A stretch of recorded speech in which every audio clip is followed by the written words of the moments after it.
The audio file will be available on the council website after the draft minutes have been circulated. I'd like to welcome our elected members. We have an apology from Councillor Stewart, and Councillor Rebick and Councillor Scott are both away at the Murray-Darling Association National Conference, and on leave of absence for that. I'd like to welcome our Chief Executive, Nigel Morris, our General Manager Resources and Acting General Manager Environment, Elizabeth Williams, our General Manager Wellbeing, Catherine Galina, Tanya Cregan, the Executive Assistant to the Mayor, unelected members, and some of our other staff. We have also Georgina from the Southern Argus, Brian from the Farrier Sun, and South Coast Television with us this evening, so welcome, and welcome the members of the gallery. The Alexandrina Council and its communities acknowledge the Narrandjeri people as the traditional custodians and the lands and waters of our council district. I would ask you all to please stand for the local government prayer.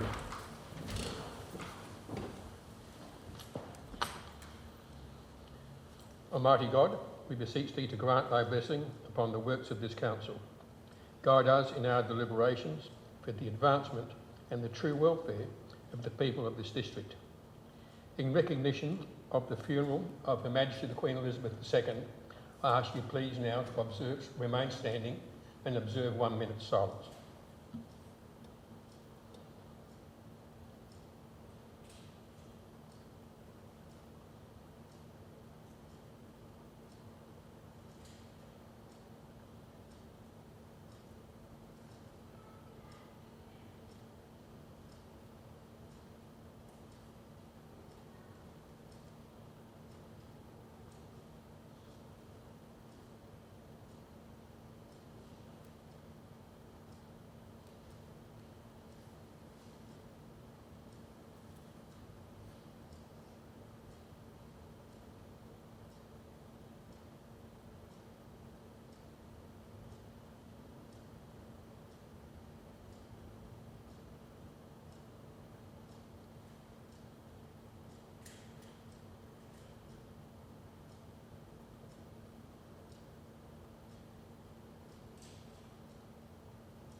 Thank you. You can now be seated.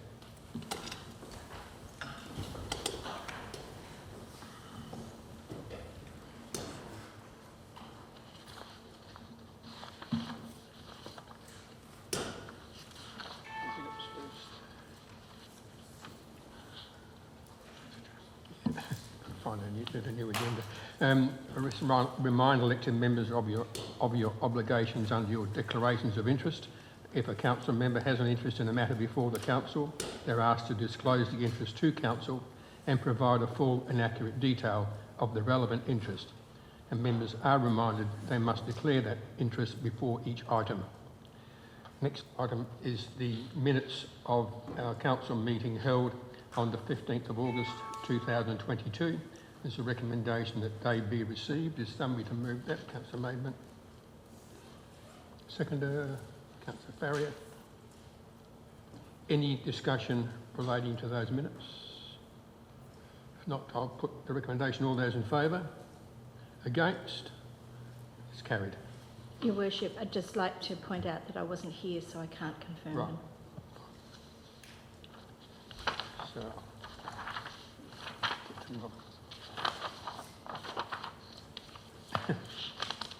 sort these new agenda out. So item 2 is adjourned debate. There is none. Item 3 is presentations and deputations. There are none. Item 4 is petitions. 4.1 is a reconsideration of a petition from Ms P Williamson regarding the redevelopment of the Goolwa Wharf. And there's a recommendation that Council receive the petition and refer it to the Acting General Manager of Growth for consideration and to provide a response to the head petitioner. So is there a mover for that? Moved, Councillor Carter. Seconder, Councillor Gardner. Any discussion? Councillor Lewis. Thank you, Worship. I just wondered, my understanding that there was 2 petitions from these particular petitioners, and I'm wondering why the Ombudsman's report has not been tabled, and if we could have a calculation now on the petitions as against what was previously put to council, if there could be some kind of summary along the lines of the new petition numbers, assuming they've been accepted by the Ombudsman, and what that reflects in terms of the constituents' views around the Wharf development. Through the Chair, there was a total of 4 petitions. The Ombudsman concentrated on the 4th petition, the one from the December meeting, and that was the one that we've responded to. They asked for an early resolution that we table this last one from December, and that's exactly what we've done. As far as the counts go, if you turn to page 85 of the agenda, you'll see that we have a summary page which provides a summary of all the counts for that 4th petition. Sorry, does that include the other petitions as well? No. So could we please have a summary of all the petitions so that we get an accurate number? Through the Chair, you're asking for a recount of the other 3 petitions as well? They should have been counted already. So it's just because they're all sort of embedded in attachments, it's impossible for us to separate them, just to have, it's a 4-line summary. Through the Chair, the Ombudsman asked us to do the 4th petition, and that is exactly what we've done. You're asking for another 3 to be done now. No, they've already been done in the past. What I'm asking for is a summary, just a 4-line summary, what each petition had, who was against and who was for. So, just so that we've got a summary of it. Through the Chair, I can take that on notice, but you're not asking for a recount of the other 3? No, because you've already counted them, unless they're different to, unless this reflects on them. The Ombudsman's decision on the 4th petition, does that reflect on any of the others?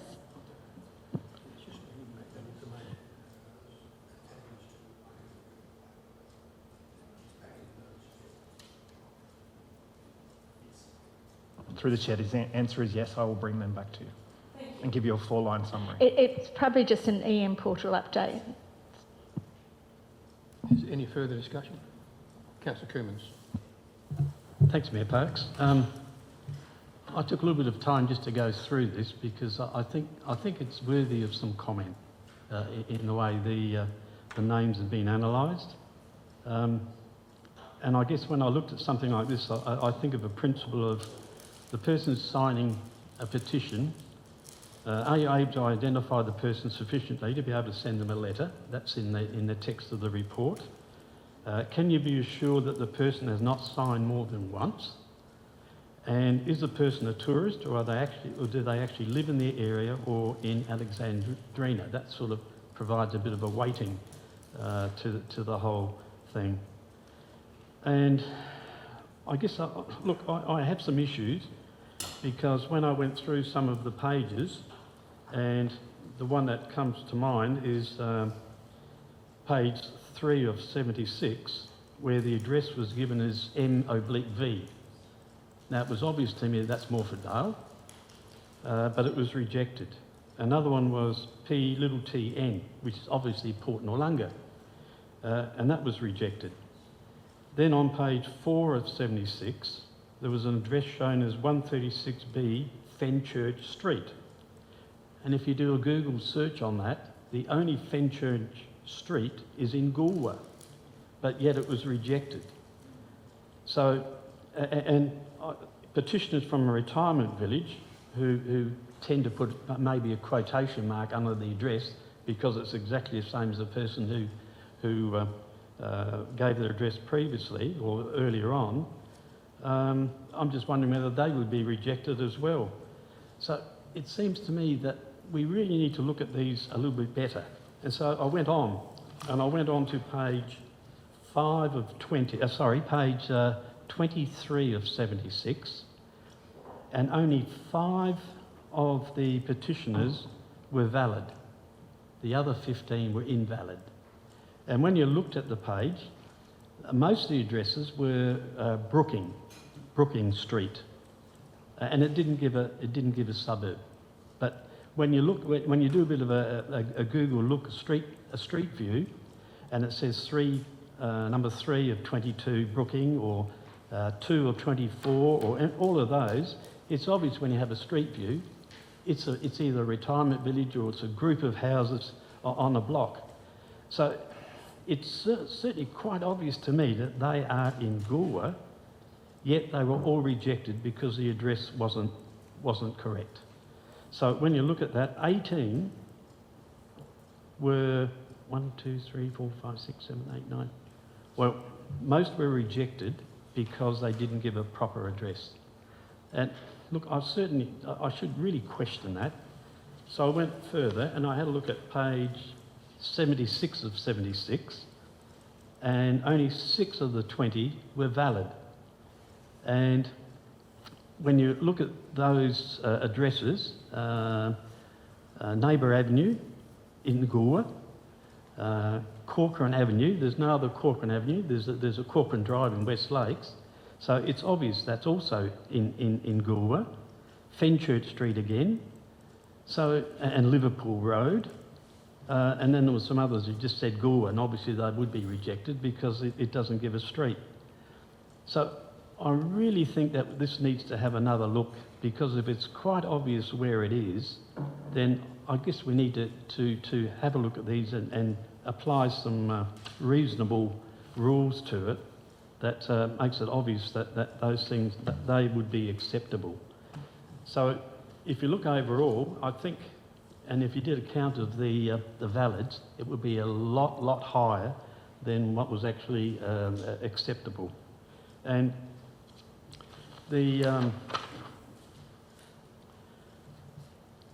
so I guess what I'm suggesting is that when we have a petition like this, let's have a look at the principles that we're looking at in terms of whether we accept or not, and whether it's quite obvious that an address or a name, I think a name that had only initial and the family name was okay.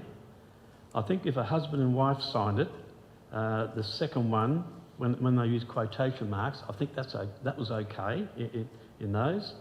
So, look, could I please ask that we have another look at that? Maybe we need to have another look at our meeting procedures in terms of petitions, and bring it up to date, that we become a little bit more reasonable, because I think there's some issues with it. And I guess one of the problems is that the petitions tend to be in a portrait style, and it doesn't give you much room if you've got a reasonable address. If you've got a unit and a number and a long name and then a suburb, it just won't fit in. So, you know, to me that's another issue. Maybe they should all be landscape or something, but I think we need to look at it, because, you know, people go to a lot of trouble to organise petitions. People go to trouble of actually signing them. So let's try and be a bit more accommodating, and perhaps apply some rules of reason that we accept these when they do look reasonable. Thanks.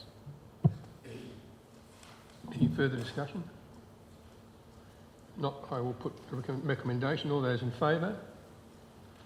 Against? That is carried unanimously.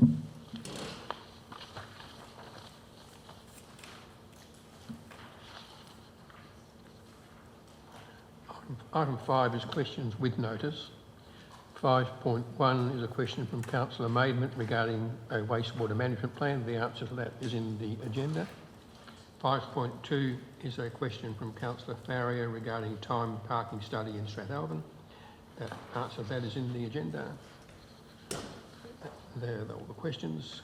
Item 6 is questions without notice. Are there any questions without notice? Councillor Farrier. Thank you, Worship. Through the Chair, I thank you for your response to my question at 5.2 of this agenda regarding timed parking study in Strathalbyn. The response provided relates to a study which was for increasing the number of car parking spaces in the Strathalbyn area. However, my question related to a previous undertaking by the administration to investigate the timed car parking in and around Strathalbyn. Let me draw your attention to 5.2 item 5.2 of the 21st of June 2021 agenda.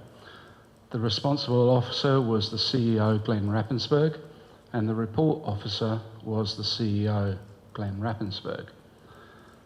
The officer comments in paragraph 5 states, a review of timed parking zones on a number of streets in Strathalbyn town centre is underway. Further consultation will be required, and once implemented, estimated by the end of the November 21, will assist car parking utilisation by encouraging increased turnover in relevant areas. So my question is, since the time car parking study was already underway in June 21 and a report promised to Council in November 21, nearly a year ago, how are we going with this report? Now, just as a follow-up, Mark van der Pennen did call me and said that the timed car parking report had been completed a while ago, over a year, and it's sitting on some shelf somewhere waiting for some other reports to come out. This is purely about timed car parking to actually turn around and ease the problems and congestion within Strathalbyn. If we already have and paid for this report, why are we not using it? Why isn't it not being presented to us? And let's start getting smarter. So that's my question there. I have a second follow-up question, if I may, unless you need a response. Nigel will take that one on notice. A second question was, going through the advisory committee reports, there are often many apologies. Would it be possible to have included in each report from now on a rolling or summary report of the numbers of committee members that do attend or are have a non-attendance, so that we can actually see who's doing what and whether there's a quorum or a whole range of things. We do it in the audit committee. I don't know why we couldn't actually turn around and just have a rolling summary of who attends and who doesn't. We don't need to. Well, I'll leave it with you. Councillor Lewis. Thank you, Worship. I've got a couple of follow-up questions from the questions with notice. In Councillor Maidment's question, could someone tell me what let-up endorsement means? LETUP? Never heard of it before. And also, I'm unclear on what the sentence strategic resourcing and impacts from regional development actually means. So if someone could explain that to me, please. And then I've got a question following up from Councillor Farrier's question. Through the chair, instead of let up, it should have been LTFMP, standing for Long-Term Financial Management Plan. And I'll just get you to ask that second half of that question. Thank you. I thought I was going mad. The strategic resourcing and impacts from regional development. It's a line that this has not been realised to date based on strategic resourcing, which I assume means HR, but it could be wrong, and the impacts from regional development. Well, what does that mean?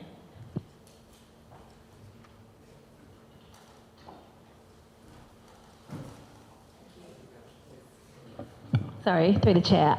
Yes, so it is impacting. I guess we've had quite a significant increase in development applications and requests that has had to deviate our resourcing, and the same with, I guess, that's had a further impact on, I guess, the energy that's been able to be important in strategic vision and implementation from that plan's perspective of leadership, because we've had to respond to, obviously, the pandemic, but also the increase in the development applications and support for the community.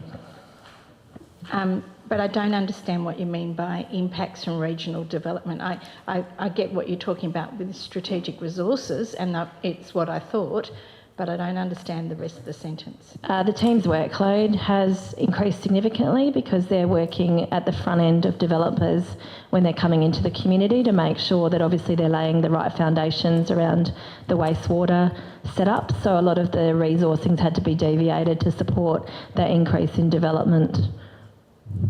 Okay, the sentence doesn't make sense, but now that you've explained it, thank you. Yes, I've got separate questions. Like Councillor Farrier, I was a bit concerned about the Strath car park report, and I was also concerned that the suggestion was to put it into the 2023 budget. And from reading the minutes of last month's meeting, there's quite a lot that's already been put to the 2023 budget. So I'm wondering if there could be a summary of items that have been flagged already, because we're well into spending in the 2023 budget and we haven't got through half of the 2022 budget. So I'm just wondering if we could have like a little running list of what's been flagged and when, sort of like in the resolutions register or something like that. So I'll just leave that one on notice. And is that okay? Yeah? Through the Chair, what we do when we say it's to be considered as part of the 23-24 budget is we will present that during the budget period next year, but if you wanted a rolling count of any resolutions, that would be in the resolutions register. This is just suggesting that you could put it forward again next year. I think it's important because what struck me reading the minutes not being here was there was a lot to be considered in the next budget, and we are still struggling with a deficit this year. So I just wanted to keep it in the forefront of elected members' minds.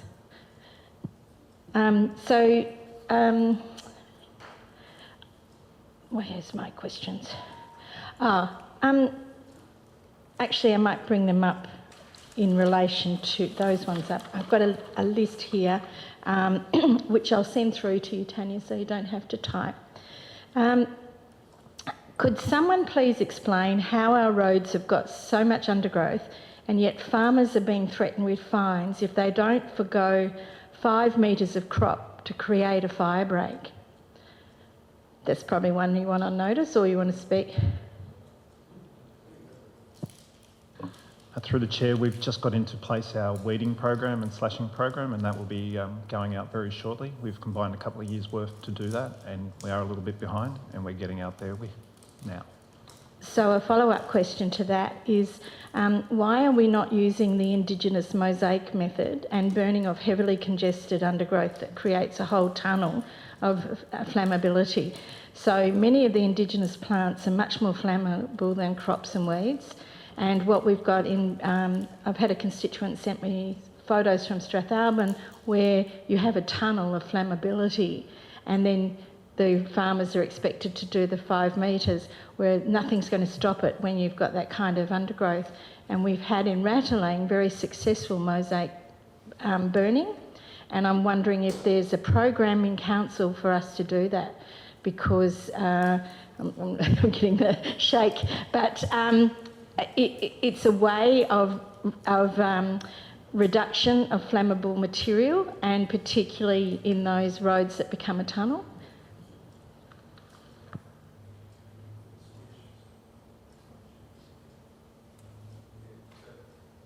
The program for Nigel said the program for next year for slashing and roadside vegetation's out, but to start burning down road verges to get rid of the overburden or what's in there you want to get rid of would require approval from Native Veg Council.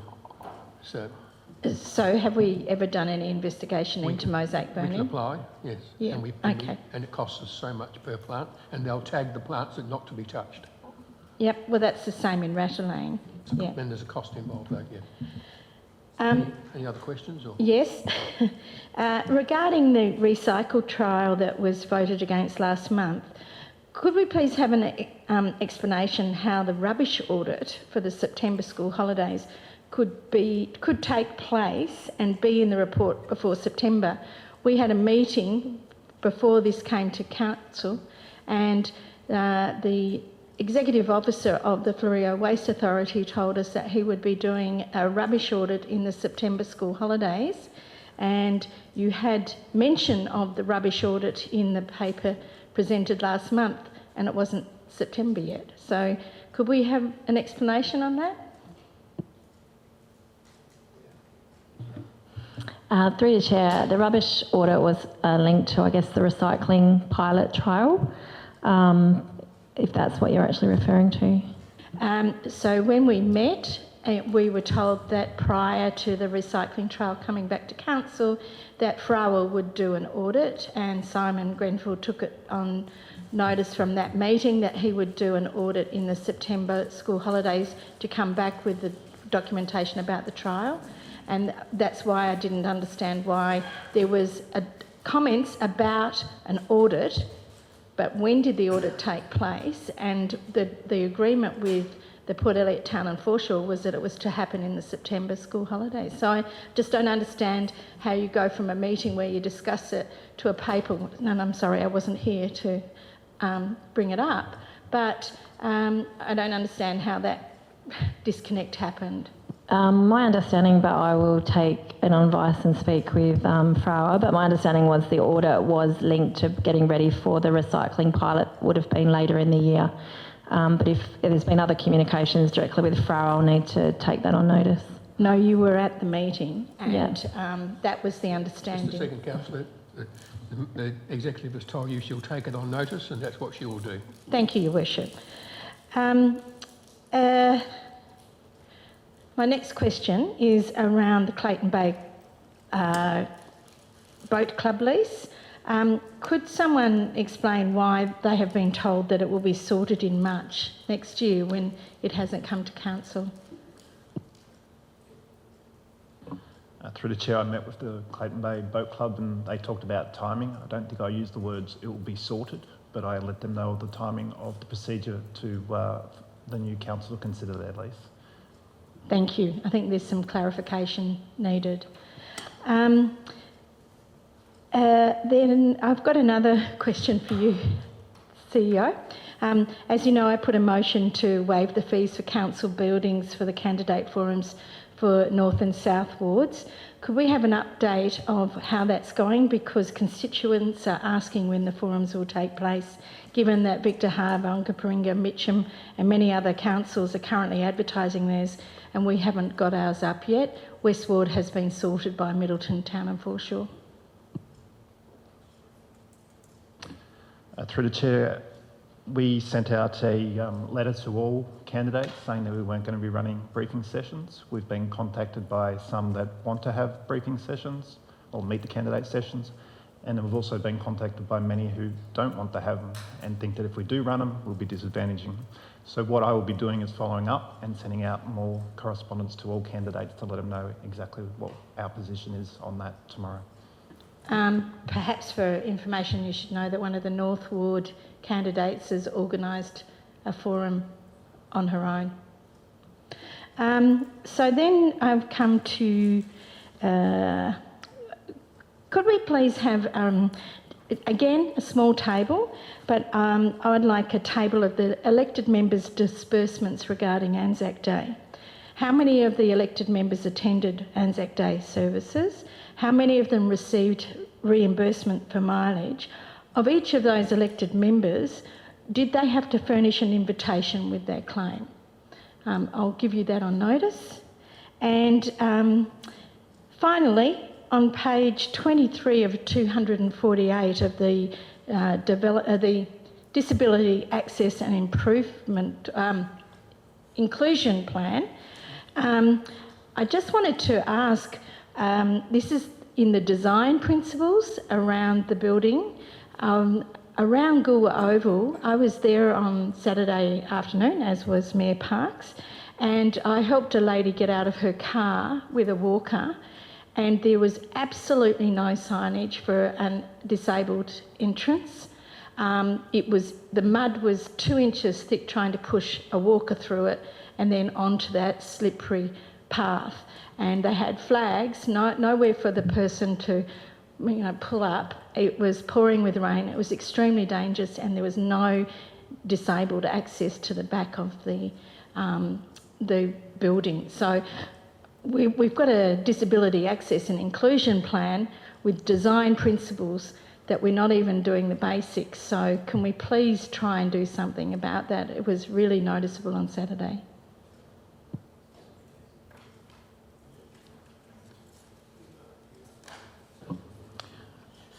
Through the chair, there is disability access around the back of the building, and you can get in a lift to get up to the top. To me, it seems as though we need more signage to address those needs, and that's something I can look into. I went to that door, couldn't get in. There was no signage, nothing. So I just thought I'd bring it to you, because she went up the ramp. I said, do you want me to go and check around the side? And I whipped round there, and you just couldn't get in, and there was no signage anywhere. That's something I can follow up on. Access is there, but more signage and access needs, well, assistance required. Are there any further questions? Councillor Gardner. Yes, Your Worship, I have one. Could you please give us some information about when Armfield Slip volunteers are to be updated on the Wooden Boat Festival? I spoke with the designated person from Armfield Slip today, and he's not had an update since April. And there's some concern with the Armfield men that they will be playing, or Armfield Slip will be playing a significant part in the event, and they'd really appreciate regular information updates because they want to make sure that they can prepare appropriately. Through the chair, I can ensure that they get that correspondence, and it's about time I probably paid them another visit and had an in-person discussion with them, so I'll organise that as well. Are there any further questions?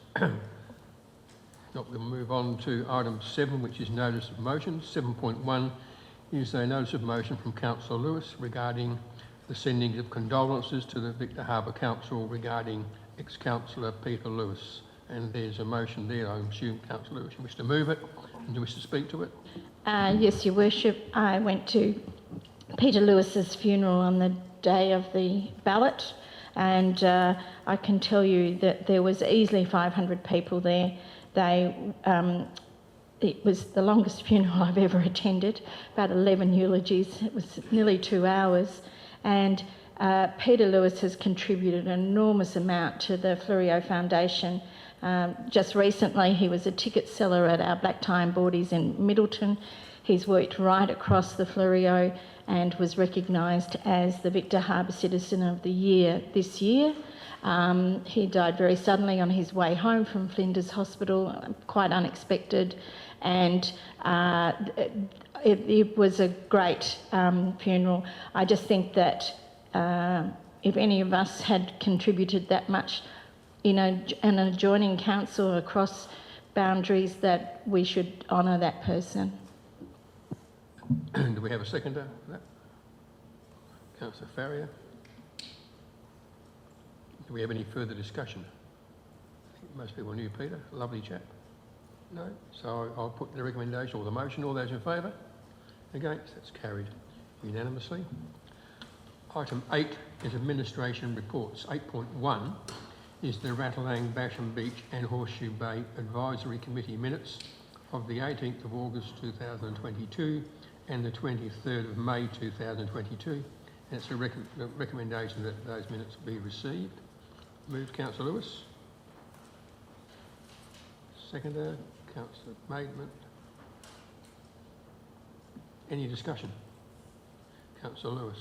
I'd just like to bring the Chamber's attention to the minutes that the special meeting held on the 23rd of May, the Ratalang Committee were not happy with the minutes that were presented last month, so these minutes will replace them.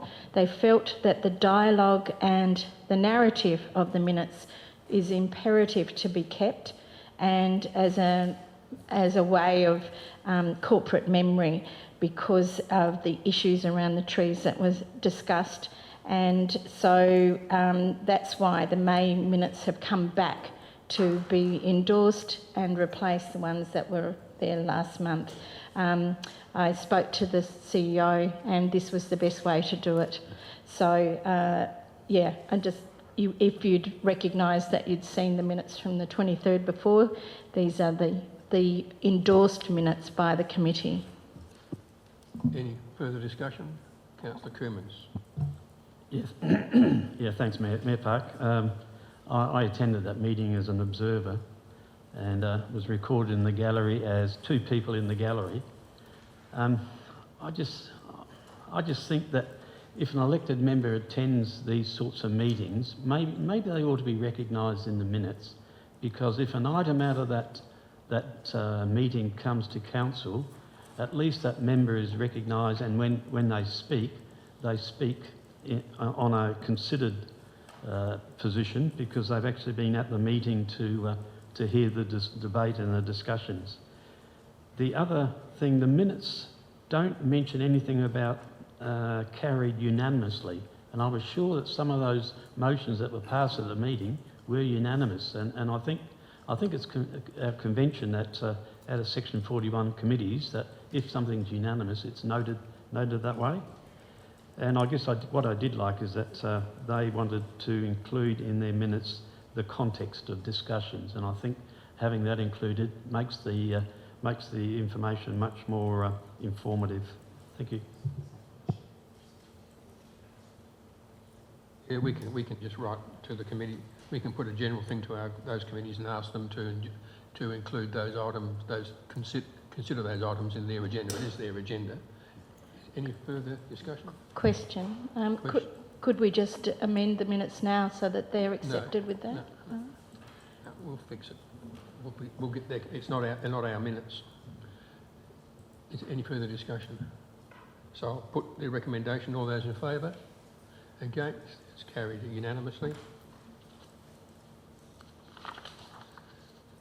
8.2 is the Environmental Advisory Panel minutes of their meeting of the 17th of August 2022, and there's a recommendation that those minutes be received.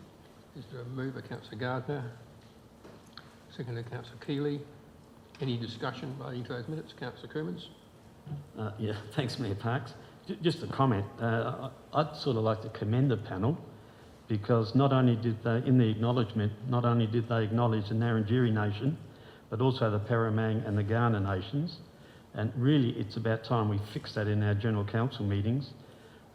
Indeed, when we updated the meeting procedures, one of the things that we were going to do back sometime this year was to actually fix that, and I did expect something to come to this council meeting or maybe the October meeting, that we acknowledge all the nations, all three nations in our Alexandrina council area.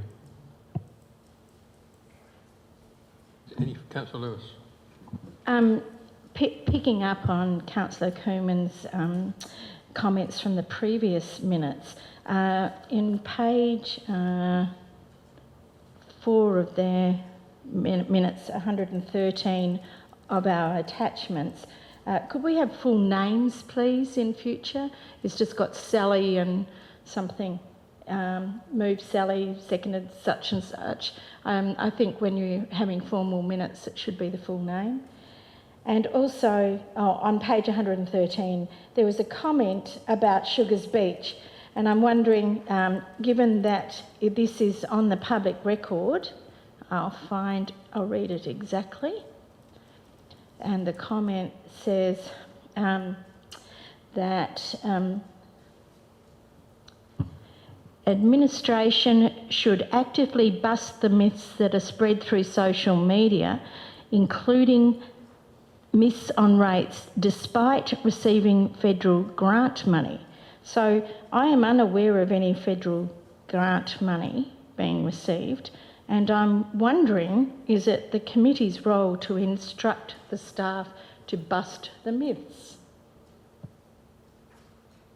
We'll just pass that information on, feed back to that committee.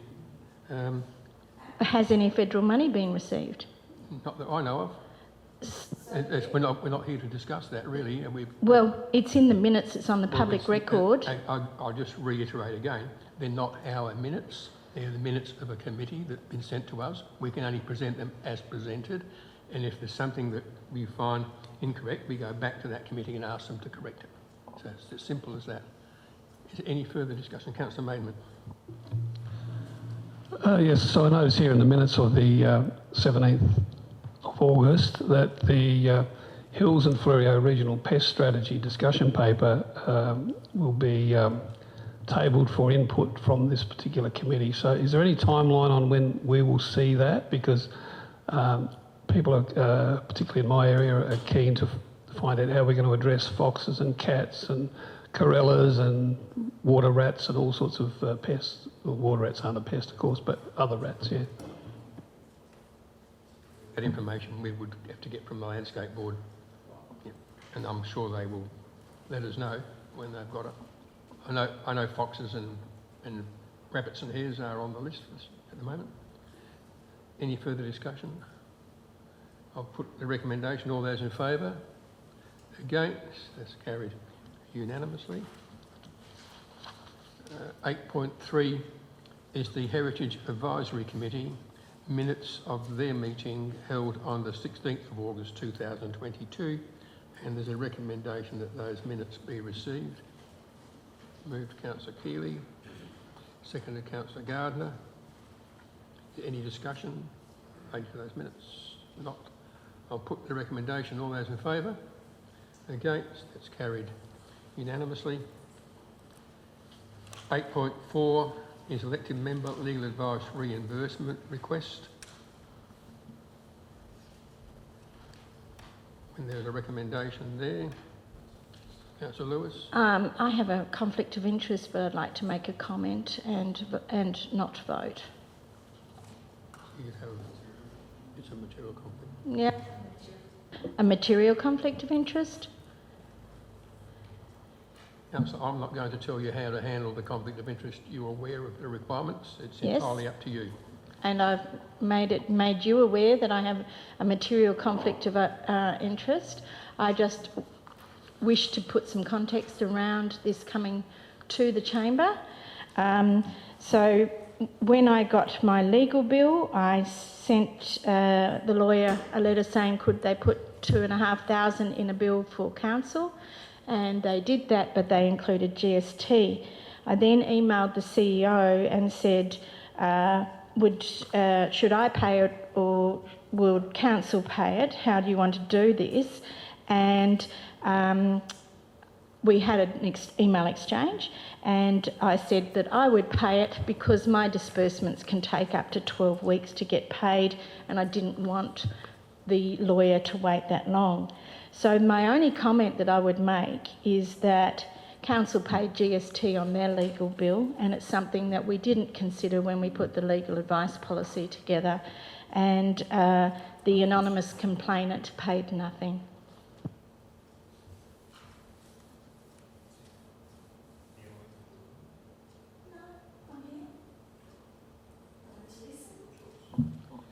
So we've got a recommendation there. Is there a mover? Councillor Carter. Do you wish to speak? Yeah, I'd like to move that this not be completed. It goes against me. So. Is there a seconder? Councillor Keeley. So is there any discussion? Councillor Kermans. Gee, because I find this unbelievable, I really do. This is not about $250. I guess as a starter, quite often we might have work done at home, and we ask a contractor to come along, and you say, what's your estimate of charges? And he comes up with a figure, he or she, $2,500. And then somewhere in the conversation they say, plus GST. And I think this is sort of very similar. But the thing that really irks me, I guess, is this inequity that we are forever fostering in this council, in that the amount of money we spend on a lawyer is unchecked. They'll just keep going as long as they need to keep going. And in this particular case, I think we're looking at somewhere between $8,000 and $10,000 for this case. And so they come up with a finding, which I don't think is a finding, it's an opinion really. And then the elected member can then engage a solicitor, but they are limited to $2,500. That's it. That's what the council passed. And I just think that is just so unfair, that what hope has an elected member got when they can only spend $2,500, maybe plus GST if this does get through, whereas if council does it, it's not restricted to $2,500. It can really spend what it likes. And, you know, I guess the other thing I think of is, and I'll be honest here, if it had been any other member of this chamber, would this motion have been moved? I don't know whether there's an answer to that, but that's what goes through my mind. Is it because it's Councillor Lewis? And I think if it's got any element of it's Councillor Lewis, then I give up. I really do give up. That this is the sort of behaviour that this chamber has, when it's just not right. For goodness sake, this is not right. We have spent so much money on codes of conducts. We're well over $150,000, and most of them are, to me, are probably frivolous. And most of us want to just to move on, you know, to start working as a team. But we still fall back on this. Thank goodness, in the new council, all of these sorts of things are going to be handled by the local government panel. And this sort of stuff won't come up anymore. I find this so distasteful, I really do. Councillor Gardner. I move that the motion be put.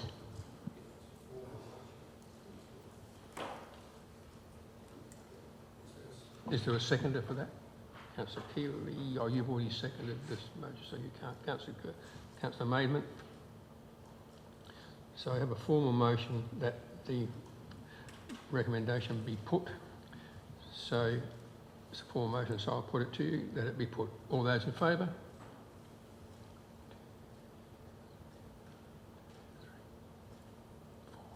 Against? So it is carried. We'll have a division on that. Thanks, Mayor. So Councillor Coomans is calling a division. And I remind elected members that a division is a new vote. And we're still talking about the formal motions. So we've moved that the recommendation be put. All those in favour?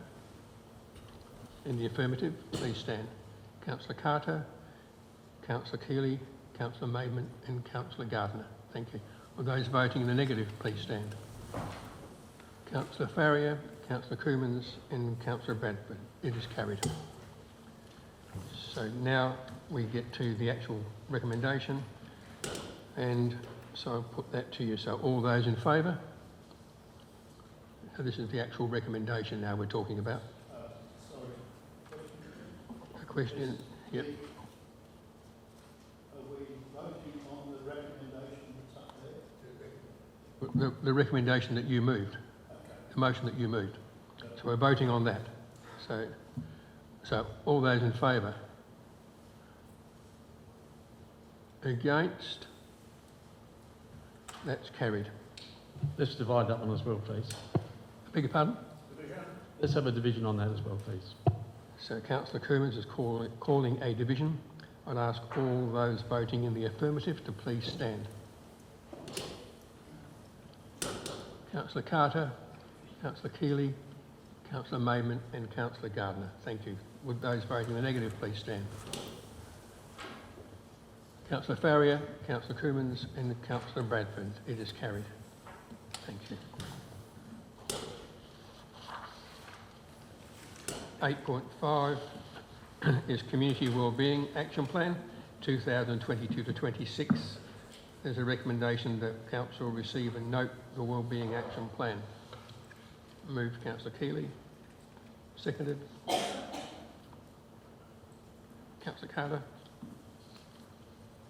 Is there any discussion? Councillor Kermans. Again, can I commend staff because they again acknowledge the Paramang and the Gardner people, nations, and you almost tricked me because in one of the sections under Aboriginal, under the First Nations communities, you use the word law, L-O-R-E, and I thought that should be L-A-W until I looked it up.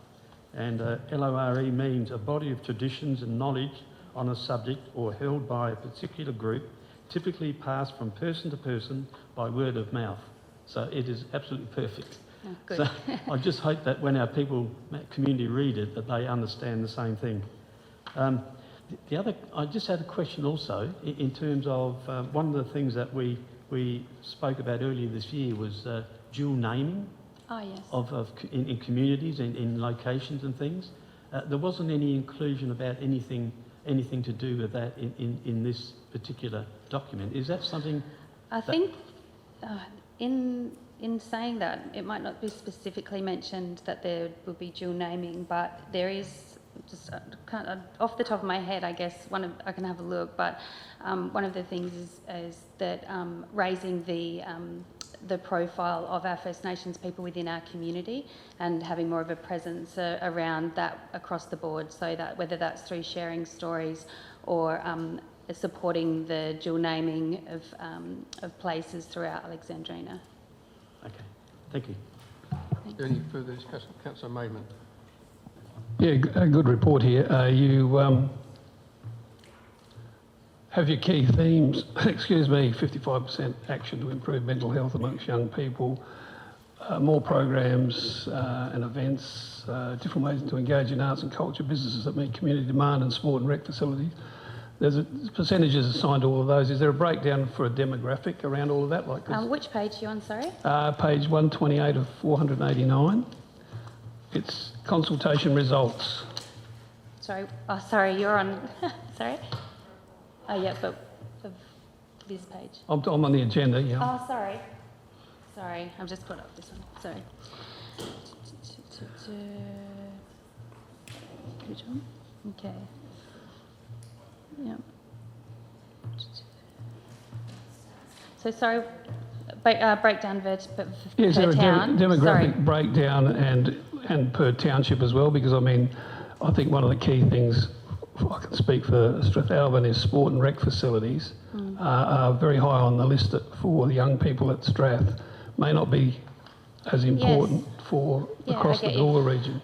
So how I'll just tell you how we've represented that in the plan. So we have taken that into consideration. And so one area is that we've represented sections where it's all of community, where we recognise that there was across the community 3 or more issues that were prominent for different townships, and so they went into the overall, say, encourage an active and healthy community. Those actions went in there. But when it was, say, target-based or region-based, then we have an understanding of that within our data, and that's also, I guess, it's reflected in our more in the target populations. Which we use target populations, obviously, through this as say First Nations or young people or older people. We don't, the City of Onkapringa uses a neighbourhood approach where they're able to do that level per neighbourhood, but this is something where we've taken a target population approach. However, we're able to drill down. So more recently we were doing, looking at Malang and projects in relation to our local drug action community action plan, where we can obtain funding to support the wellbeing for young people around alcohol and other drugs. And so what we're able to do is burrow down into our data and look at specifically for Malang, what are the children from Malang saying, what are the young people saying, what's the community been saying, and that's through our Community Wellbeing Advisory Forum data, but it's also through the village conversations, it's through data that we might get from the Australian Early Development Census or the ABS data and things like that. So we have that, I guess, understanding in terms of how we're approaching those topics within the townships as well. Any further discussion? Councillor Bradford.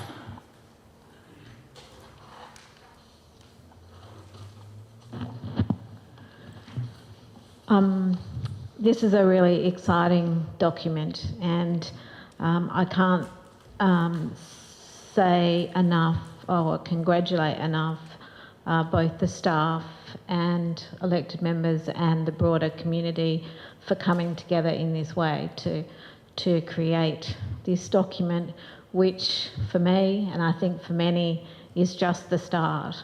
But this is the way forward to keep bringing council and communities closer together and more in lockstep with one another rather than in divergence. And so I just thank everyone. I hope the Wellbeing Forum, which has been the underlying groups that have come together to support the production of this document, will in some shape or form remain, because I think that's critical that staff, council as a whole and community are able to speak openly and honestly with one another to move forward in really positive ways and help our communities to thrive. So well done, and I commend this document to the Chamber. Thank you. Oh. Can I respond to that as well? Is there Yeah. any further discussion? Councillor Lewis. Okay. Hi. Yeah, this is a really interesting document, but I've got a couple of questions. And one is more to the CEO, because on page 129 it says that there's no reconciliation action plan, yet we had a motion earlier this year to create one. So I put a big question mark on that, because it was at that time we put forward a resolution because of racial vilification code of conduct that was coming up later that night, to have a reconciliation action plan and some training for this chamber on Indigenous behaviours and how we should be treating Indigenous people. It still hasn't happened, and so that's a big question mark for me, because you're using a lot of Indigenous language in this, but we are not pairing it with a reconciliation action plan, which I think is a big gap. I like Can that. Do you want me to comment to that? Yeah. We did identify within the action plan that a reconciliation action plan is required. Yes. Yeah, and I guess previously we thought we had we had the FTA resources to, which you would have found when you received that response to that motion, around putting in a person to a First Nations person to work on our reconciliation action plan and the future work that will evolve out of that. However, that's not something that has been able to come to fruition at this point. As I understand, that we've got to wait and see if there's any resourcing available in the future. Well, you know, I actually thought it would really pair well, and so I'm putting it on that 2023 agenda. The other thing that I liked in your plan that you had that your stories were retrospective, but what I really struggled with in comparison to the disability plan was that the actions weren't there. There was, how are you going to evaluate these, you know, collaborate, all those sort of very motherhoody kind of things. There's not, while you're talking about an evaluation in there, it was really unclear of how you're going to do it, because there's no actions. Yeah. Well, I guess there are actions, and they're broader actions which allow us to have flexibility in the way we respond to community, and it allows us to have that flexibility in terms of if there are grant applications, grant funding available, then we're able to look at our data and look at the types of actions that we said we would do and adapt them, whether that be to the grant or the township that we knew that information was coming from.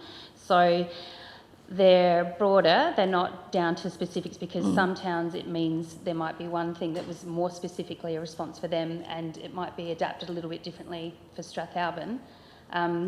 In terms of evaluation, we're not looking at one evaluation model, so we're not looking at just doing, say, results-based accountability. We'd be looking at doing a range of ways of evaluating whether it's a project we're implementing or whether it's how people are receiving information and whether they're getting access to that and using data that might fall out behind our website, so things like that. So it will be varied. So perhaps... And the next chamber, when the new council is formed, part of the induction of the new council will be a cultural awareness program. Sorry, and I guess this is a work plan for our team, and I guess it's not an overarching strategic document for council. No, but it is a public document. So I was thinking that perhaps just a couple of lines about the diversity of evaluation might be, for someone reading it cold, that might be beneficial. The other thing that I have a question on what I don't understand, and I don't understand what a resilient local food system is, and it was written several times, and I actually don't know what it is. Okay, we did put up a report to council last council meeting, I believe, and it contains quite a lot of information about a resilient food system, but so how much detail do I go into? Just give me an overarching... Well, it's about food systems and everything that's attached to when you get food from growing it through to on the plate to waste to then what's done with that waste, and it can include the travel that's taken to transport that food to being delivered to how we the cost of dealing with that waste. It has implications for climate, and it also has implications for eat local, grow local, using local produce, those types of things. So Okay, so that's a really good explanation. I didn't get that from the document. So again, I'm reading this cold. So for the public reading it cold, that kind of explanation would be really fantastic. And the only other question, I had two other comments about the demographics. So first of all, 33% of our population is over 65, and I guess it came back to that motion that we tried to put up companion pets for elderly people, and so here we have a statistic saying 33%. So those kinds of council programs where we can make a difference, perhaps consider in the future. And the other comment I had, you've got years 10 to 12 are likely to have a lower well-being, and I couldn't, in the document, again, reading cold, I could not work out where that came from. It was just a headline. I think, I haven't even got what page it was, but it was years 11 and 12 in the schools, and they're likely to have a lower well-being, but there was no kind of reference to where that came from or what kind of assessment you used to make that statement, because it's quite a powerful statement to say that all the children in Alexandrina between 15 and 17 have a lower well-being. Oh, sorry, students in years 10 to 12? I believe that's from the ABS data, the quick stats, and so I believe we've referenced that, but I'll double check. Yeah. Is there any further discussion? Councillor Keeley, you'll close the discussion, so go ahead. Councillor Coomans, you've already spoken to it. A question, if I could. A question? Yeah. Look, I think your report, the document is excellent. I'm just wondering though, in terms of the recommendation, we're asking to note, receive and note, but we're not asking to adopt or accept the report. Why is that not being asked as well? Well,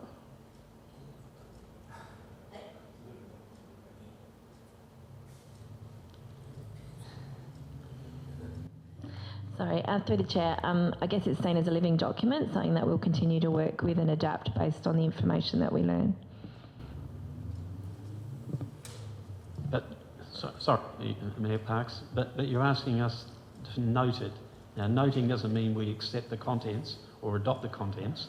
It's just we've received it and we're noting it. Full stop. Yeah, so through the chair, this plan will be really the auspice under which the community wellbeing team will work in partnership with community. Councillor Keeley. Yes, thank you, Your Worship.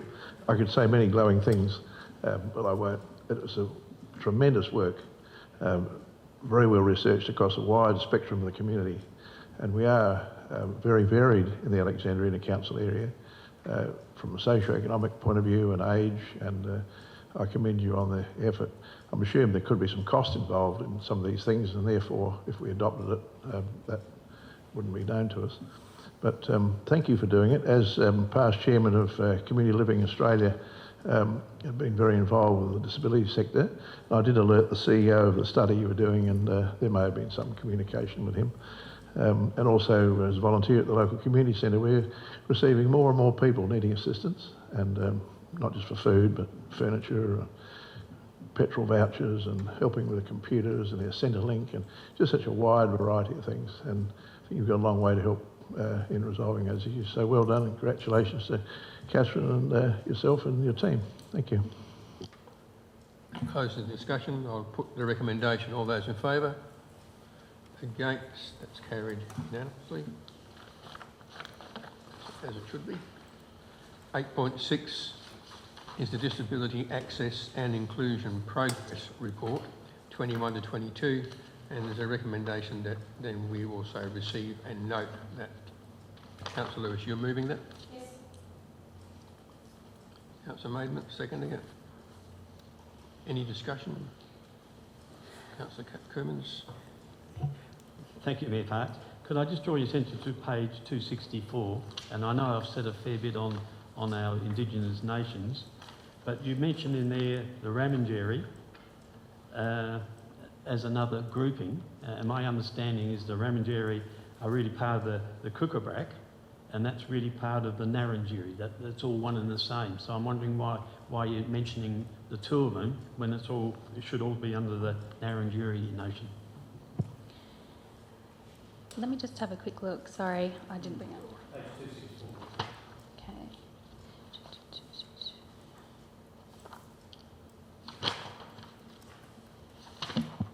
Okay.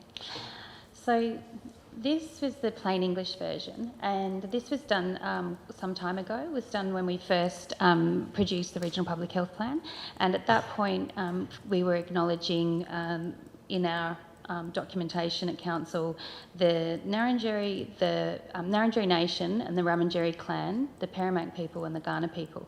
Now, since this was produced and we could pick up, what we're actually doing is not including the Ramengeri at this point because in that sort of statement, we do include them in other components, as you will have seen in the Better Together, in that we've listed the Lakinyeri, which is the clans, within the Narrandjeri Nation within the front page. And so there's 18 that sit within the Narrandjeri Nation, so they're referenced there. So we can adjust that. Councillor Maidment. Yeah, question. I understand the plan's still in the early stages of implementation, and you need to. I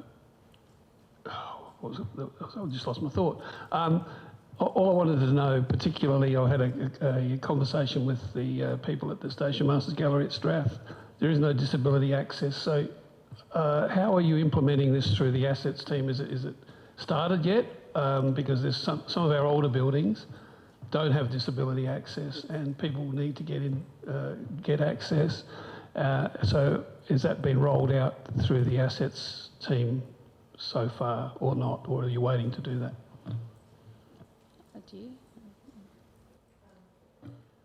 Through the chair, yes, we are already starting to collaborate on these issues, but obviously there is work to be done, particularly in those buildings that weren't designed with disability, so we just need to work through the ability to do that in some of our current assets, but certainly future assets we are prioritising that more and more with the team and working more collaboratively.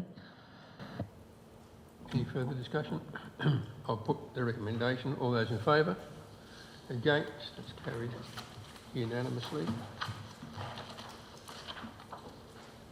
8.7 is the Mount Magnificent Roads It's a opening and closing under the Roads Act of 1991. It's a...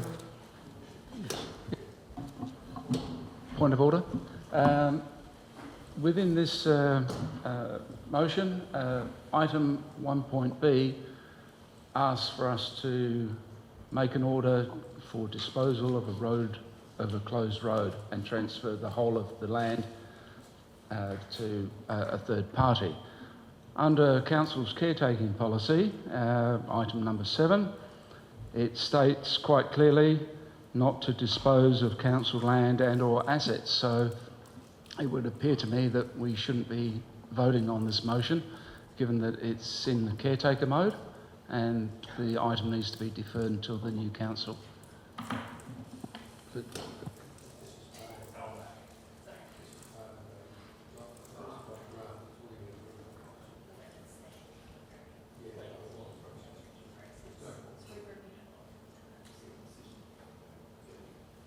There's really no point of order. This is the tail end of a long drawn-out black spot grant program in which we've got to finalise everything of the road alignment and fix it in accordance with the grant, and there are time constraints also around that grant and when the work's got to be done. So we're not the decision to go ahead and do this work was made months ago. This is now just finalising the actual mechanics of making it happen to finalise it. So there is no point of order. It's quite within the correct process. Thank you, Your Worship, for that clarification. However, the caretaker period does say quite clearly in black and white not to dispose of council land and or assets. And I just wondered how you actually get past that, given that part of the motion says for council to, for the mayor and the CEO to sign off and dispose of council assets and land. It's quite clear, but it's your call. Elizabeth will answer it. No, it's not my call. I mean, it's just a fact. Elizabeth, do you want to answer it? Thank you. Through the Chair. So we have reviewed this particular resolution several times in light of the caretaker policy and consider how it falls within that. The first aspect relates to what the Mayor has indicated in that it is the end of years and years worth of engagement with the community and process to achieve this outcome. The second consideration in that area is also that the caretaker policy is Council's policy. And we know that council can, on occasion, make decisions that sit outside of its policy. It clarifies that. Councillor Cummins, do you wish to move the recommendation? Yes, I will, Mayor Parkes. And could I just follow up with a question in relation to that? Yep. Because it's going to be transferred to the Duke family without them having to contribute any financially. Is there an answer as to why that is so? Because that might clarify that it's a transfer. It's probably not a disposal in the true sense of the words. Jonathan will answer that for you. It's basically a realignment of the road reserve, Mount Magnificent Road. So the Dukes will be receiving some land, but they'll also be having some land taken off them as part of the process. So I don't know if it balanced out to the square metre, but it was an arrangement that we came to. I'm happy to move the recommendation. Do we have a seconder? Councillor Maidment. Any further discussion? Councillor Lewis. I'm really torn on this one because I actually concur with Councillor Farrier that we have a very clear policy, and I find it incredulous that we can override a policy that we've signed off on whenever we feel like it. It's actually quite remarkable. I am keen to move this forward. I've had multiple conversations with the other party beside the Dukes, and it is a very long and tedious process for these people. Really, you've got us in a rock and a hard place, because voting on this, we're going against our policy. and yet we have constituents who've been waiting a decade. So I would prefer that we weren't voting on it, and I don't know where that leaves us as a council if someone challenges it. Any further discussion? Councillor Keeley. I'm now confused because I've heard 2 points of view. From the chair, I understand that we are in order, and we've been told that. And then there's some inflammatory remarks about we can change things whenever we like, but we're not doing that. We're voting on this particular issue only, no other things. So I'm assuming we are able to vote on this. Is that correct? It wouldn't be before you if it wasn't able to be carried out. Councillor Bradford. I guess my question was about that similar thing, is that in this instance, we're overriding the policy that we have about caretaker mode, but there is no indication in this motion that to achieve this motion we're overriding the caretaker policy in this instance. The council has already resolved to receive the grant, apply for the grant, carry out the works to determine the road realignment and negotiate with the owners to keep everybody happy and go in. So council's already resolved all of that. This is just saying, let's finish it. Councillor Maidment, you've already spoken. Oh, no, you haven't. So this one will pass the pub test because there's no money changing hands. We're not selling anything. We're not buying anything. It's like for like, and it's realigning the road, which if you had looked at the plans, it's a dog's breakfast around that particular area. So I can't see a problem at all, and I'll be voting for it. I find it astounding that this is a recognised black spot that we've been trying to get money from the government for years, and we've got significant money from the federal government to fix this section of this road. Goodness me, we should be so happy that we can do it without costing our ratepayers a cent. It's all federally funded.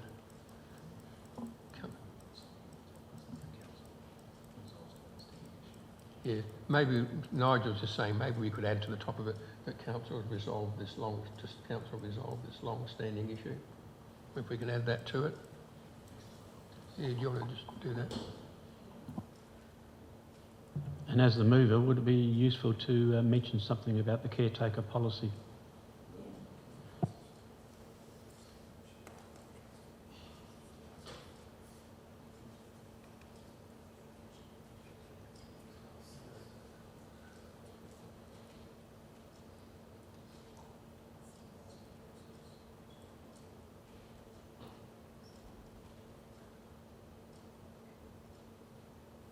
As Elizabeth just said, council from time to time will make decisions outside of the caretaker policy.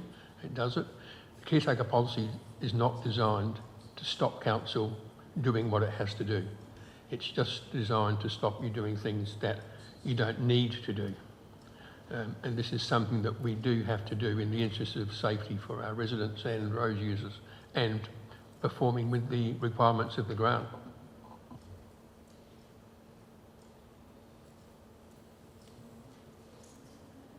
Yeah, Councillor Coomans, are you happy with that as the mover? Yeah, I am, but I just wonder, would it be safe just to mention that the decision is made under caretaker policy? We can put in there, consideration has been given to council's caretaker policy. It just makes it crystal clear. Okay, that's fine.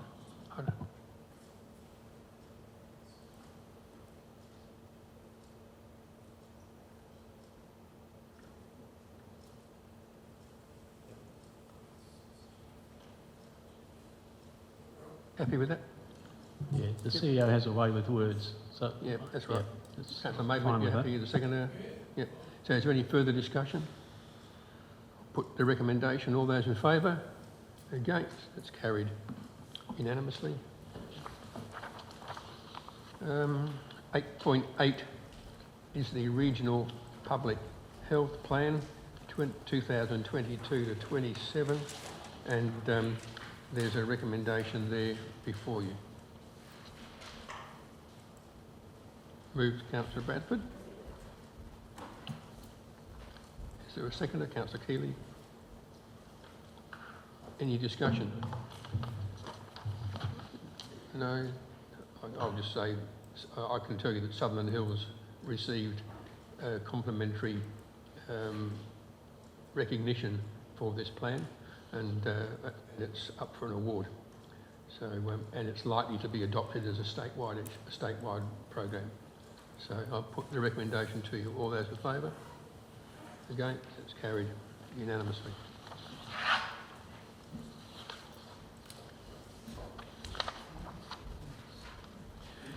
(8.9) is a proposed road name for the Goolwa area, and there's a recommendation there that council approves the name Mins to be added to the approved names. Is there a mover? Councillor Gardner. And seconded Councillor Maidment. Any discussion? No? I'll put the recommendation. All those in favour? Against? And nobody against. It's carried unanimously. 8.10 is the certification of the annual financial statements of 21 to 22, and there's a recommendation for you that sets it out. Moved Councillor Keeley. Seconded Councillor Maidment. Is there any discussion? No? So I'll put the recommendation. All those in favour? Against? That's carried unanimously. 8.11 is the election for the position of Local Government Association of South Australia President, so I will declare an actual conflict of interest in this as it's a remunerated position, and I'll leave the chamber. Councillor Maidment. Yeah, just a question before you leave the room. There's been some talk on social media about your capability of holding down two positions, the one as Mayor of Alexandrina, and if you were successful presidency of the LGA. So how will you perform those two roles, given that you're a very busy mayor? Well, I'm a full-time mayor, as I said, 7 days a week. I'm currently on numerous committees of the LGA, and I, as the president, would not be on those committees. I made it quite clear when I put my nomination, it's my intention to reduce the number of committees that I'm on substantially, and that Alexandrina is my number one priority. I also we had a board meeting in Clare last week, and I noticed and had a discussion with the current president, and I looked at her report of the activities she's done. She averages about 7 appointments a month and a couple of phone calls, and some of those 7 appointments are by Zoom. And I'd point out that our previous Mayor, Kim McHugh, was also a president of the association and handled it, and nobody noticed he was missing. And you won't notice. If I'm fortunate enough to get it, I'm one of 5 candidates, the chances are quite slim, and there are at least one other very, very capable candidate and one other good one. And one of those could easily get it, and I wish them well if they do. But I think not to have a go would be foolish and unreasonable, given the benefits to this council. Just another question, please. What about expenses? How are they handled? All expenses incurred by me, if I was the president, any expenses incurred by the president in the carrying out of duty of the president are reimbursed to the council by the LGA. All expenses.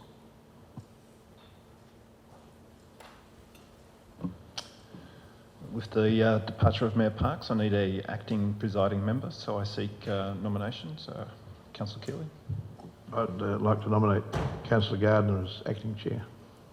Will you accept that nomination? Is there any other? Councillor Coomans? I'd like to nominate Councillor Keeley. Councillor Keeley, will you accept that? I do appreciate Councillor Coomans' nomination, but no thanks. I've nominated Councillor Gardner, happy with her past experience in that position. Is there any other nominations? If not, Councillor Gardner, I ask you to come forward and help me out.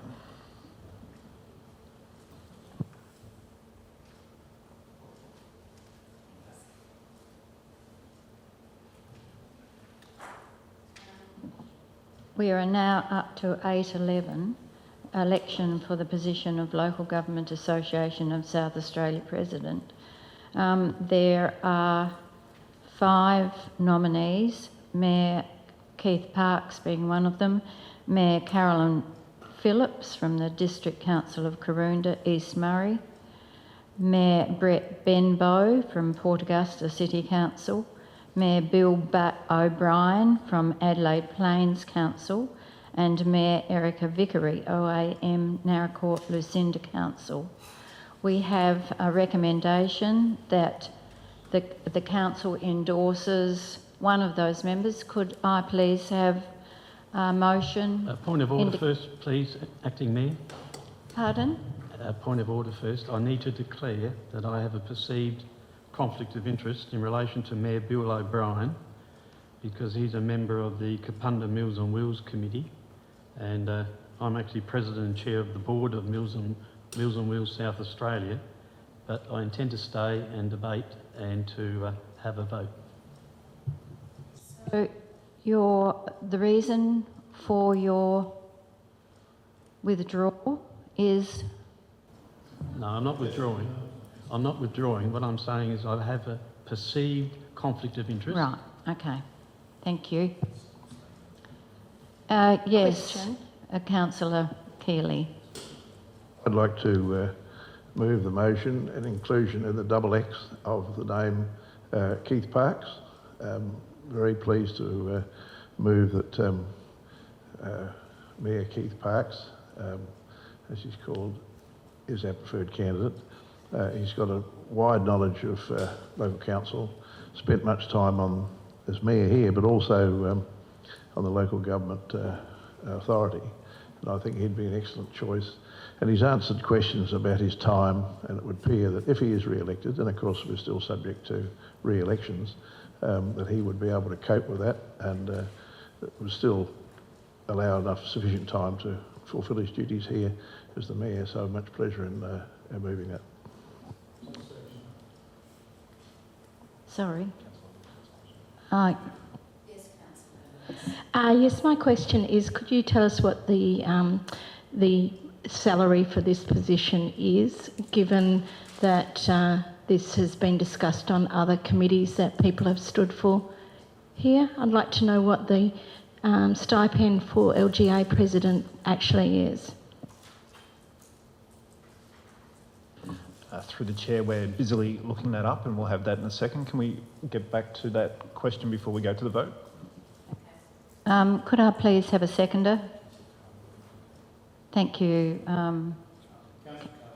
Thank you, Councillor Carter. Yes, Councillor Farrier. Question, if I may. My understanding is that if Mayor Parkes wins this election, but he's unsuccessful in becoming the new mayor, does he resign or does he keep the position? Through the chair, he does not keep the position of president if he's not re-elected. If I may, I'd like to nominate a second person. I'd like to nominate Mayor Caroline Phillips.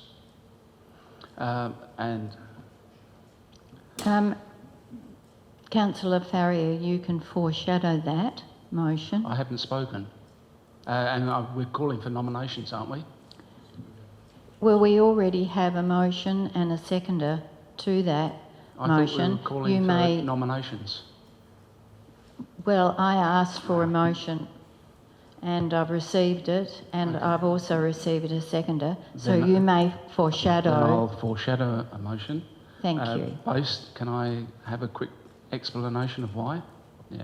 Certainly. The basis of that, in today's environment, when we put so much effort and money in running elections and voting, etc., when I look through these candidates, all of the candidates, with the exception of Mayor Caroline Phillips, is duly elected already. So if she's through, she may not lose she won't lose the position. And whereas Mayor Parkes, he may get nominated and he may actually win, but if he doesn't win in his own seat as the next mayor, we have to go through the process all over again. And it seems to be a complete waste of money and time. So my nomination would be, on a logical basis, the Mayor for Karoonda. Thank you. All right, does anyone wish to speak for the motion or against the motion? Thank you. Councillor Coomans. Thank you. I guess I'm trying to look at this very objectively, and we all know that Mayor Parkes is a member of this council, and he probably deserves some loyalty from the members. But the way I look at this is that in my working life, I managed a recruitment program for the federal government in choosing specialists, and I always like to do it in an objective manner rather than trying to some sort of favour. I was happy to support Mayor Parkes to be nominated, and it was a unanimous nomination to be considered as the president, and there were 10 regional mayors eligible and 5 have nominated. So, and the position goes from the 28th of October, which is the end of the AGM, to the October of 2024. So it's a full period of the current Labor government. So one of the important things he's going to be doing is working with the Labor government as a representative of the LGA. And I guess history tells me that that may not be a very good working relationship. The mayor is paid 4 times what a councillor is paid here. I have looked it up, and under the local government regulations, the allowance appears to be about $48,000. And that was back in 2018. So if you add CPI a couple of times, it's probably 55,000, and he gets to keep his frequent flyer points as well. But what are the costs to us? All travel costs and expenses related to the council car, we pay for. So he currently gets a car, so if he has to travel to Adelaide, if it has to be serviced more often or whatever, this council pays for it. That's not covered under the LGA's responsibilities.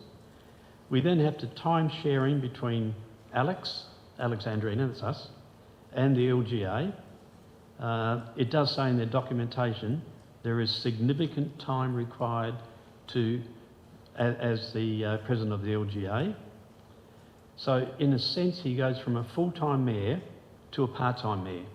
And he's already said, when we're looking at the nominations, that if he is successful, he will need a deputy mayor, which means there is extra costs. So to our ratepayers, it's not a free ride. There are financial responsibilities involved. And when you look at what the benefits are for Alex, well, you could say, well, there's some prestige because our mayor is also the president of the local government association.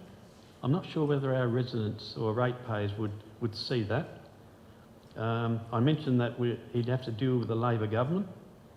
And you know, when I look at pictures of activities he's had, we certainly see the local member, but we see very little of him associating with people like Chris Picton or Nat Cook or Leon Bignell or Katrina Hildyard, and these are prominent Labor leaders.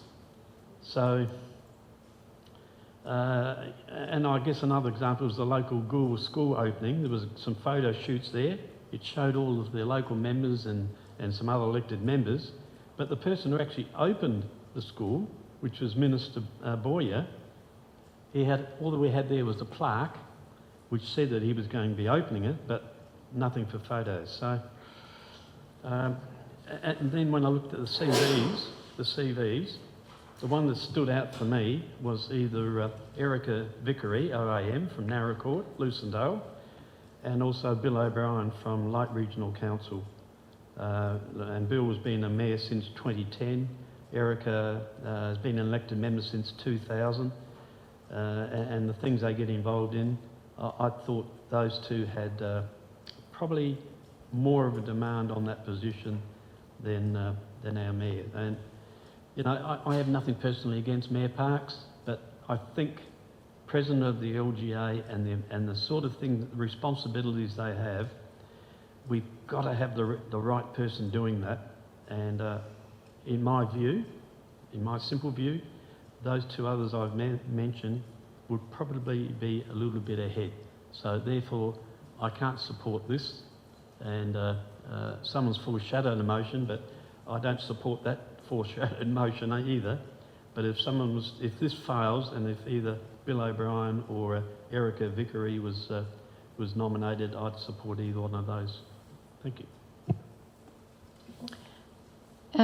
Councillor Keeley, if you speak, you'll be closing the debate. Sorry, does someone have a question? Pardon? Through the chair, I just wanted to say that I've been told that it's approximately $40,000 per year is what the LGA president gets, just to answer Councillor Lewis's question, which I said I was going to do before we went to the vote, if Councillor Keeley was about to sum up. Sorry, I've got a question. How does it go down from 2018? If it's 48,000 in 2018, how does it go down to 40,000?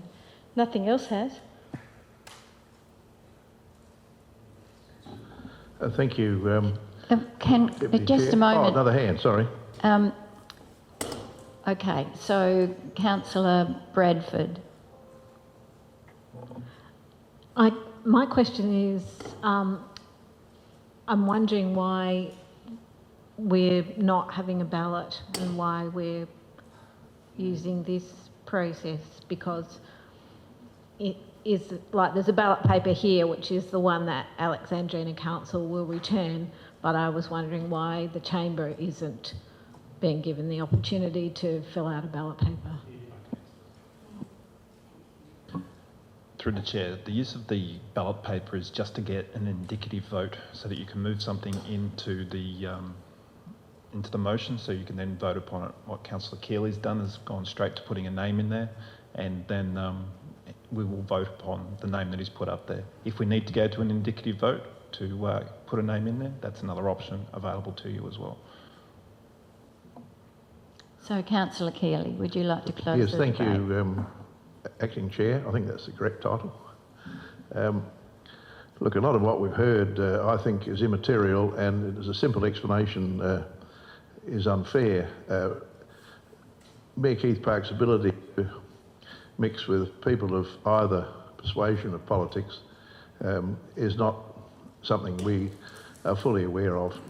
I've seen him in a number of occasions with senior people, and he presents extremely well, and I think he would present just as well with members of the Labor Party as the members of the Liberal Party.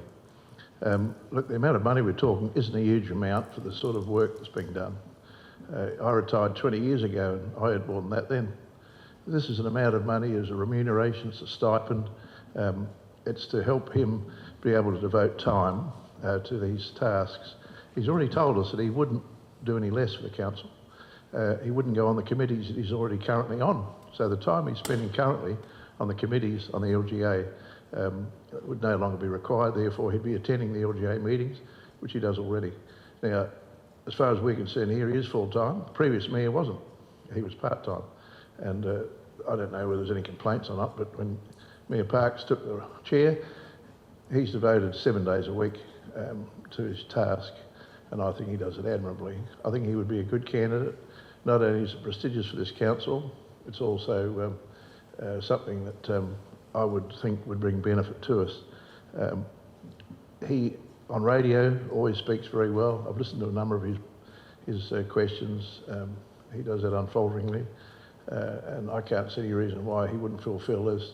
just as he does as the mayor. And I think it would be a pity to take into account things that we know nothing about. And it surprises me that anybody suggests that he's trying to indeed spurn the Labor Party, because I don't think he is. He hasn't shown that.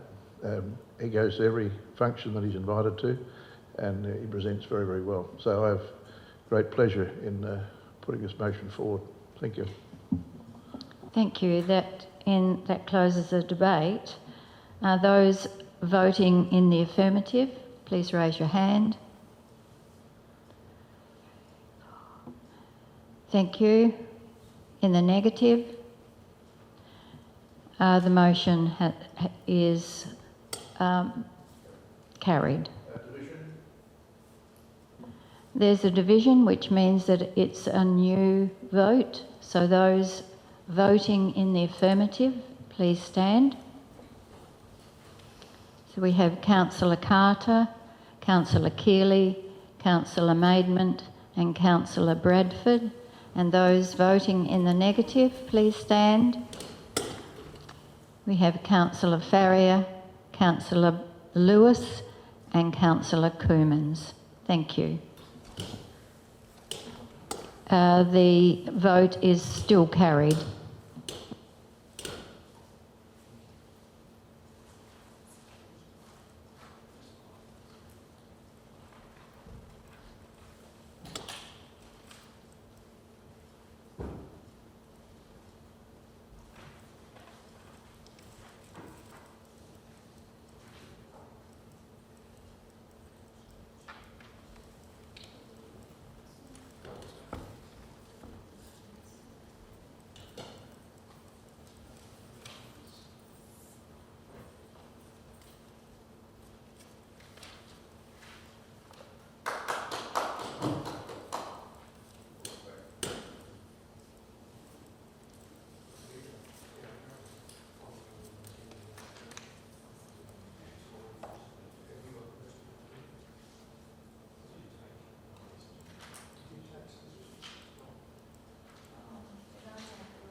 So we're up to 8.12, which is the Local Government Finance Authority of South Australia, elections for the positions of representative members on the Board of Trustees. There's an opportunity there to recommend two of the nominees. If you want me to give you some information about the nominees, I'm happy to. Councillor Lewis.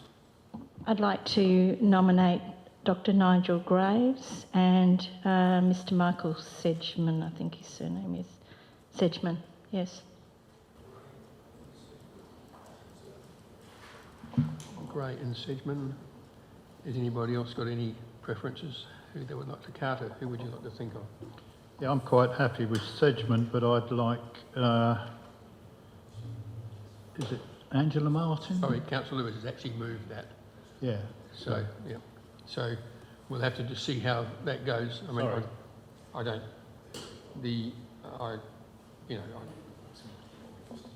I'm happy.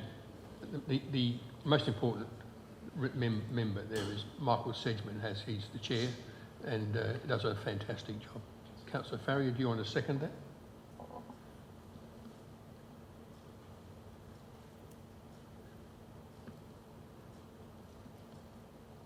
Any further discussion? Councillor Coomans.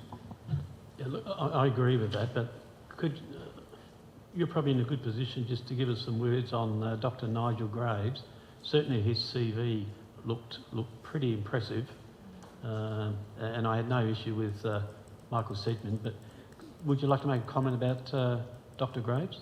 Well, I don't know him, so I can't. All I know is as you will find out down the track, and I was telling Nigel today, we had our board meeting last week, and that followed on from the last meeting for the year from our auditors and the Audit and Risk Committee, and the results of the subsidiaries of the LGA have been outstanding, including this subsidiary, and that ends up with returns back to the members, which is a really good thing. So it's been run well, and Michael does an excellent job, but I don't know Dr. Graves.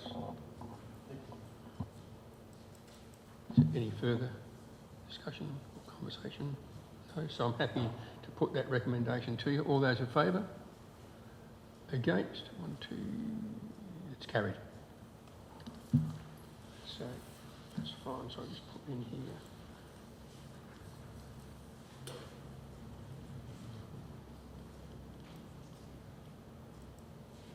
Right.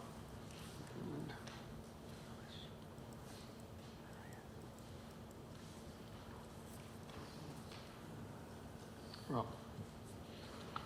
Paperwork up to date.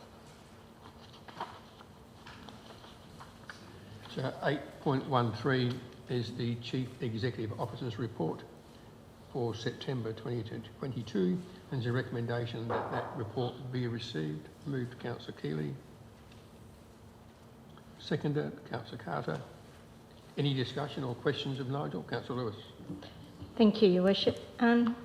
Yeah, I just had a question around the naming of councillors. You've met with Councillor Gardner on the 2nd, and then the 3rd you met with the councillor, and I wondered why you chose not to name that councillor. It wasn't me, I was in Noosa, so I don't have a problem with it, but it just seemed odd to have the two different terms.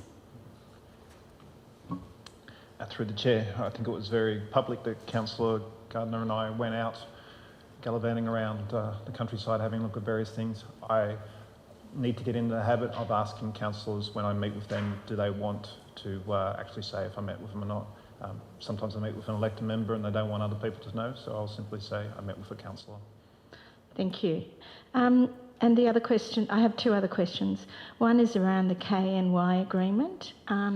Back in January, when I tried to put a motion up around Clayton Bay Caravan Park, we were to have a briefing on the KNY agreement. It's obviously a bit late for this chamber, but I would like to see some kind of formal briefing so that elected members actually understand the native title, our responsibility under that agreement, because I don't think there's a clear understanding. And the other thing, because you've been to Clayton Bay Caravan Park, I had a call from the leasee yesterday, and I've looked at the previous lease of the Clayton Bay Caravan Park, because he raised an issue that the toilets were in need of repair to the tune of a couple of $100,000. And I said to him, well then, certainly not in the budget, and I don't believe they're in the long-term financial plan. So I had a look at the lease, and it's a bit opaque on the kind of work that he's talking about. I suspect that council is responsible for some of the major infrastructure work. However, it's a bit like the Wharf. If the leasee hasn't been doing the maintenance, how much does the leasee pay for the toilets? So I guess I'd like to see something come back to the chamber around that issue, because we haven't considered it in the budget, and I noticed that you've been out there. I haven't seen the toilet, so I'm assuming he showed it to you. He said that he'd brought it up. So I just would like to add that to the this long list of action plans. Any further questions, Councillor Maidment? Might be able to offer some clarity on the toilet situation at the Clayton Bay Caravan Park. Similar situation at Strathalbyn Caravan Park, where the premises are owned by the council, and I was seeking some clarification on when the council would look to be upgrading the facility at Strath, and they'll come back and tell you when it's end of life, and I was told that Strathalbyn now is end of life, perhaps Clayton is end of life, and we have some issues there around compliance with dual flush toilets and the tilings peeling off the wall and things like that. So there is a responsibility by the lessee. The caravan park at Strath is leased by the Oval Controlling Committee, and we have certain obligations to repair things that break, like hot water services and stuff like that. So it just depends about what the conversation was about, but I think you'll find if it's at end of life and they've got that on the assets register, it will automatically be red flagged for a future year coming up. Sorry, a further question then? Councillor Lewis, we're not having a cross-the-chamber debate. No, it's a further question. Question with me, yes, through me, yep. Through you, to the CEO, the lease doesn't clarify that, so I guess I'm looking at the 2010 lease. I can have a look, but it certainly didn't clarify that, so that's probably something coming up with the new lease. Thank you. Through the chair, so the new format leases are far more prescriptive in terms of maintenance and renewal requirements of the lessee and the lessor. So the agreement that they currently have is one of the older agreements, and we are looking to transfer that to a new one when that's considered by council. Any further questions or discussion? I'll put the recommendation. All those in favour? Against? That's carried unanimously. Controversial report, Nigel. 9 is council member reports. 9.1 is the Mayor's report, and that's for the month of August. There's a recommendation that report be received. Moved Councillor Maidment. Seconded Councillor Keeley. Is there any discussion or questions relating to that report? No, so I'll put the recommendation. All those in favour? Against? That's carried unanimously.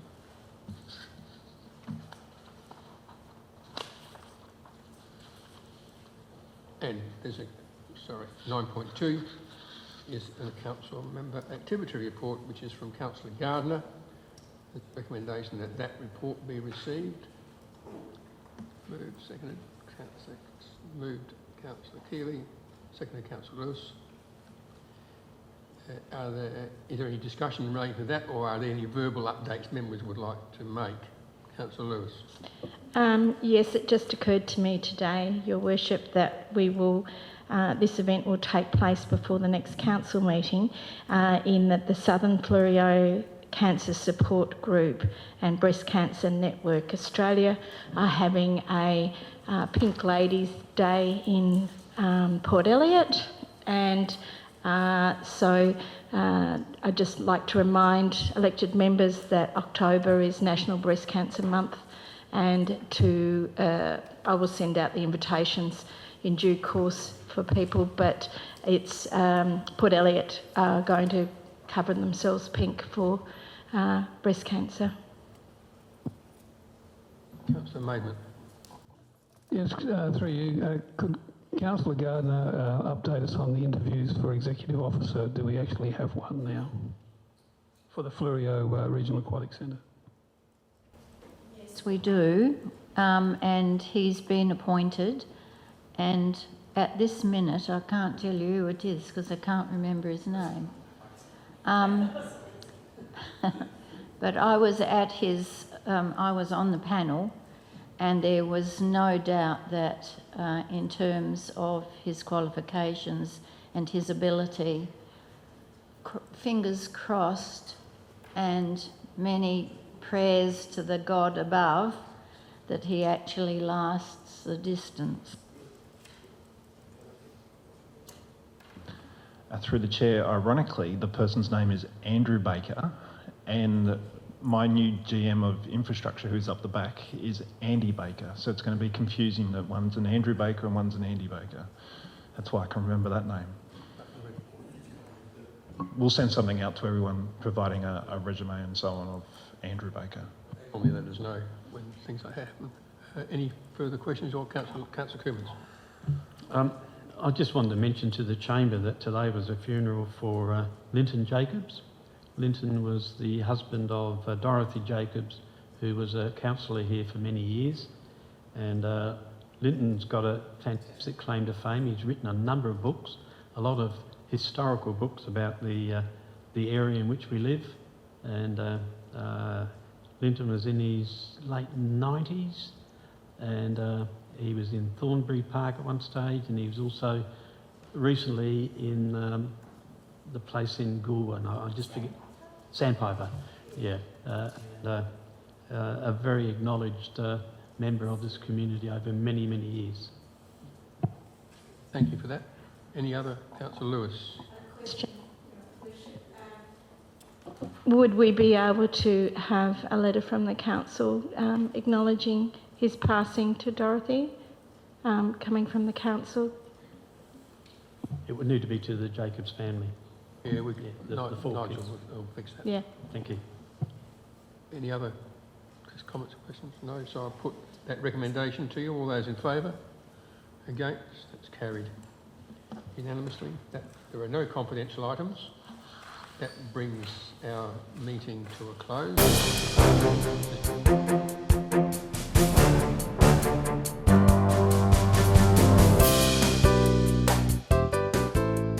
South Coast Television, your community, your voice.